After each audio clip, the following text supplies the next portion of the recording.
In this edition of Legends of Liverpool, we look at some citizens who were real pillars of society in their time, men and women who helped change the course of history. But we also examine two one-off characters who displayed the kind of determination and wry sense of humour that helped put Liverpool and Everton on the world map.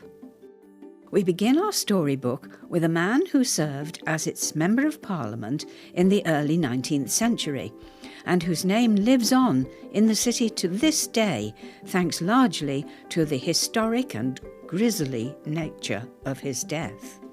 William Huskisson was the first man in the world to be killed on a public railway track. He died following a freak accident on a stretch of the Liverpool to Manchester Railway near Warrington during the official opening ceremonies for the line in 1830.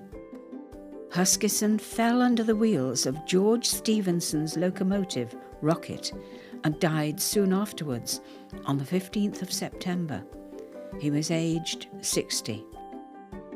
News of his sensational death made headlines around the world, and it was the subject of a government inquiry. It planted deep concerns in the public consciousness over rail travel that led to safety procedures credited with saving countless lives through the years.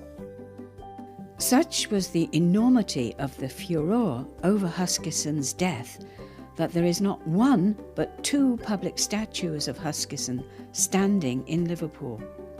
The Mersey also has the huge Huskisson Dock, and there is magnificent Huskisson Street. He was born near Malvern, Worcestershire, in 1770, the son of wealthy parents. In 1793, he was first elected as a Tory MP. He was an ardent campaigner for free trade and for the abolition of the Corn Laws. Following a row with the Duke of Wellington, he fell out of favour, but came to Liverpool, where he was MP in 1822. When the Liverpool to Manchester Railroad was launched in 1830, Huskisson was recovering from surgery, but insisted on attending the opening festivities. During the event, at the Parkside Halt, he crossed the track as Stephenson's Rocket was approaching. Still feeble from illness, Huskisson attempted to clamber out of its path into a carriage, but fell backwards onto the line and was run over.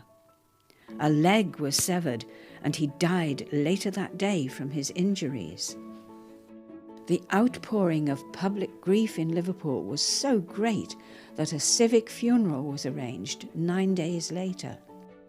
Wooden barriers were erected along the 2-mile route of the funeral procession, and the throng of onlookers was said to have numbered more than 100,000. Now, take a look at this imposing Georgian mansion in Liverpool and ask what its role was in a movement that transformed the lives of the poorest of the poor.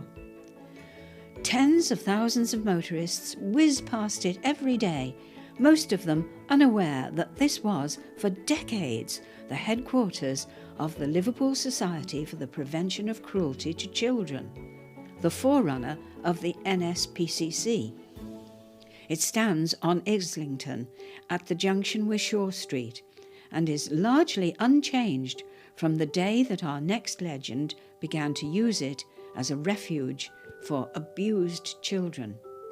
Thomas Agnew was born in London in 1834. He was the son of a Scottish MP who was educated in Edinburgh but made his fortune as a merchant and banker in the booming city of Liverpool.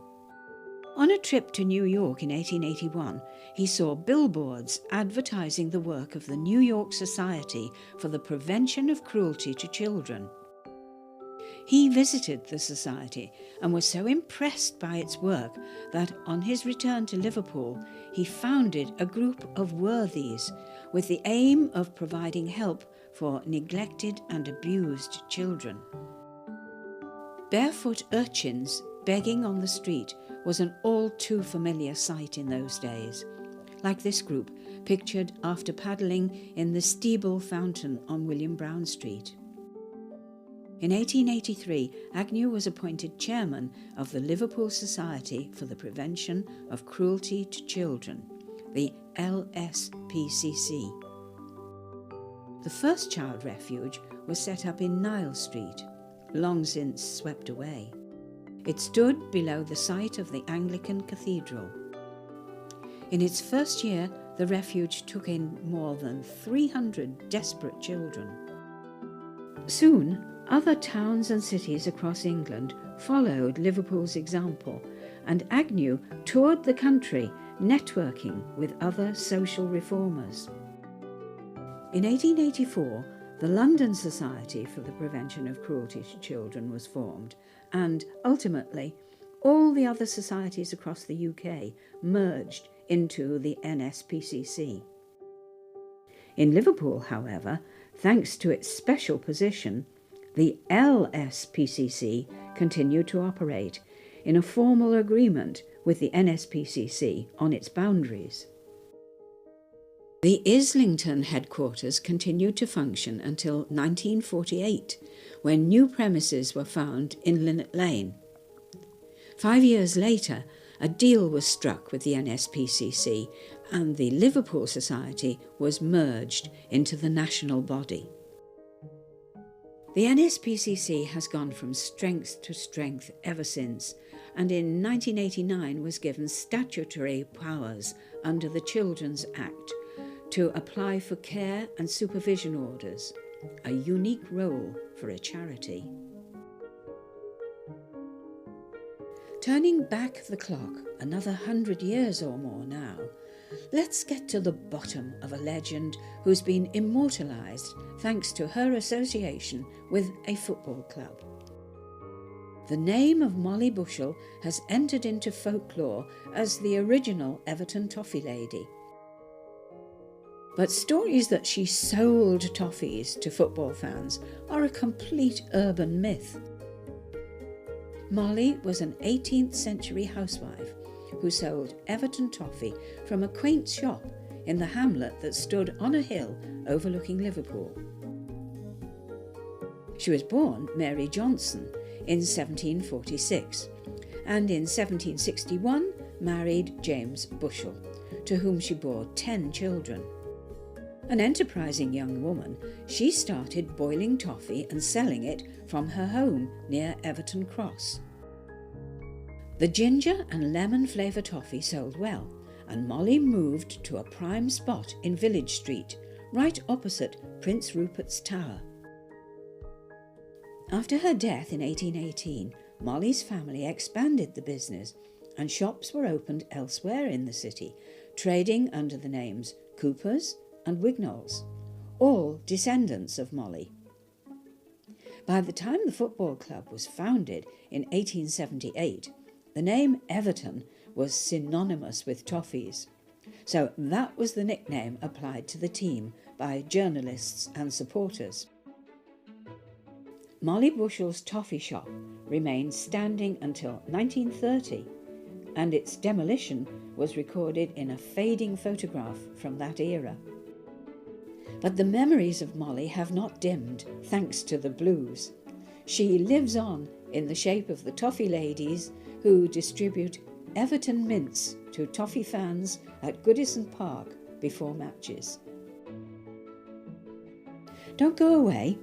Join us after the break when we explore the story of a Liverpool man whose inventions entertained generations of school children, made him a multimillionaire, and who also had a link with Everton that is now long forgotten.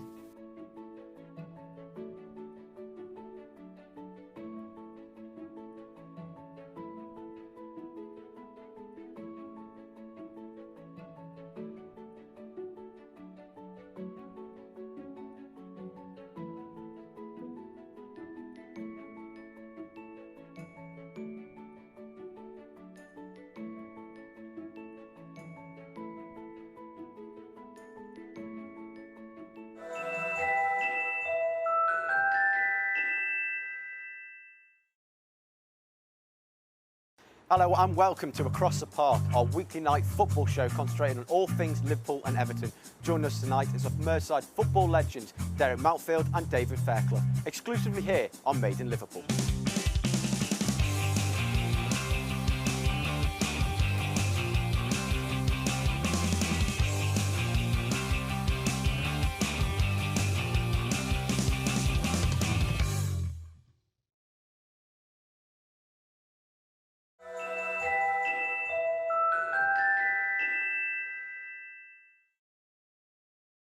Welcome back to part 2, and stay with us while we explore some more modern Liverpool legends who have left their mark on the world. Frank Hornby is a Liverpool-born man considered a scientific genius by many observers. Hornby's skill was in simplifying engineering for children, and his name is still a byword to millions, thanks to Meccano, Dinky Toys and Hornby Model Railways.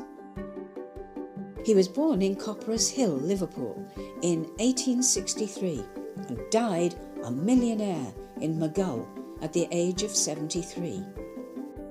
Hornby's father worked in the wholesale grocery trade, and Frank spoke with a Scouse accent all his life. His mother was a remarkable woman, a teacher who travelled to China to support the casualties of the Boxer Rebellion. Frank was a great reader, but disliked school and left at the age of 16. After various clerking jobs, he became a bookkeeper at a Liverpool meat importing firm run by a man named David Elliott. By the late 1890s, Hornby was married with 2 sons. He made toys for his boys at home, in his garden shed, building metal models of bridges, cranes and lorries. An inspired moment came when he thought of making them out of identical parts that could be fastened together with screws and nuts to assemble whichever model was wanted. The only tools a boy needed to assemble the models were spanners and a screwdriver. Early in 1901, Hornby took out a patent after borrowing £5 from his boss for the patent fee. David Elliott saw the possibilities and backed Hornby. They set up a separate business, and in 1902, the first Mechanics Made Easy sets went on sale at 7 shillings and sixpence, equivalent of £30 or more today. Each had an instruction leaflet explaining how to make 12 models. They began to sell, and in 1906, the enterprise made a profit for the first time. The toys were educational as well as enjoyable, and the business went from strength to strength. The Meccano trademark was registered in 1907, and in 1908, Meccano Limited itself was formed.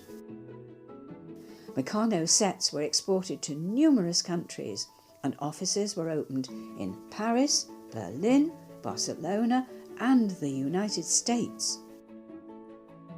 Hornby had never imagined for a moment that girls would be interested in Meccano, and the product was aimed entirely at boys.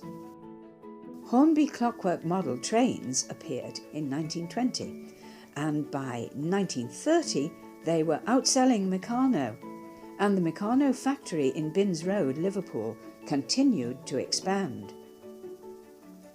Dinky toy cars, lorries and buses first appeared in 1933.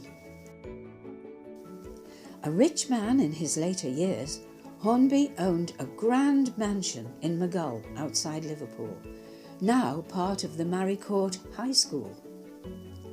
He was also Conservative MP for Everton in the 1930s, but his greatest impact was on the generations of children who loved his toys. Hornby's Binns Road factory closed in the 1970s, and few signs of its existence remain in Binns Road, apart from some stretches of its old brick perimeter walls. And now to a comic genius who is one of the few Liverpool men to make his name by starring on the big screen in the golden age of cinema. Arthur Askey was only 5 feet 2 inches tall, but he was known as Big-Hearted Arthur by his fans. Born in 1900 in Moses Street, Dingle, he ranks alongside legends like Ken Dodd, Rob Wilson, Ted Ray and Tommy Handley. He was raised in Roslyn Street and was famed as a lad for singing funny songs at kids' Sunday school parties and juvenile amateur shows.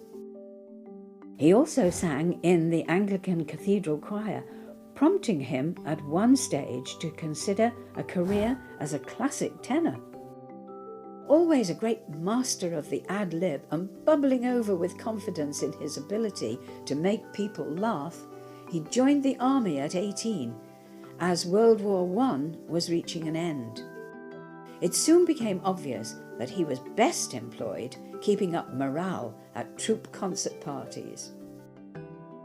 After service, he worked in the Liverpool Corporation Education Department in Sir Thomas Street, but also joined a local semi-professional concert party. Before the days of the wireless, these popular entertainments were in great demand. They usually consisted of a male and female vocalist, an instrumentalist, such as an accordionist, a pianist and one-string fiddle, or a musical saw player. The baritone was another man who was to become a legend, Tommy Handley, who turned professional as a chorus singer. Arthur soon followed and made his professional debut on stage at the Electric Theatre in Colchester. The building has a blue plaque to mark its place in history. Arthur honed his comedy skills in traditional seaside entertainments. Although considered one of the top seaside entertainers, Arthur's rise to stardom was destined to be through the wireless. Teaming up with Richard Stinker Murdoch in 1938, he starred in the first ever radio sitcom, Bandwagon, the pair supposedly living in a flat over Broadcasting House. After a shaky start, the show became a huge success. They followed this show up with a variety tour, playing to packed houses wherever they went. The 1940 film Bandwagon established the pair as screen stars, followed by several wartime comedy films with Gainsborough Pictures, including Charlie's Big-Hearted Aunt in 1940. I Thank You became an Arthur Askey catchphrase in 1941. Their most famous film, The Ghost Train, in 1941, was written by a struggling actor, Arthur Ridley, who, in his later years, found fame in Dad's Army as Private Godfrey. In the 1950s, Arthur established himself as a solo variety act and reached new audiences in the emerging medium of television. He had The Arthur Askey Show on BBC TV and a list of his catchphrases including "Hello Playmates" and "Before your very eyes" entered the everyday vocabulary of the nation. Big-Hearted Arthur was a kind of irrepressible schoolboy who never grew up, popular with audiences of all ages. His own schooling had been at St Michael's in the Hamlet Primary School and the Liverpool Institute for Boys. Legend has it that Arthur and former Beatle Sir Paul McCartney sat at the same school desk, albeit 40 years apart. In the 70s, Paul sent Arthur a telegram saying, "From the guy who inherited your old desk. It's still there, with your name carved on it." Arthur suffered badly with circulatory problems, and as he got older, the condition became so critical that he had to have both his legs amputated. He died in 1982, mourned by the nation, and is buried at Putney Vale Cemetery in London. Join us next week when we look at more legends of Liverpool.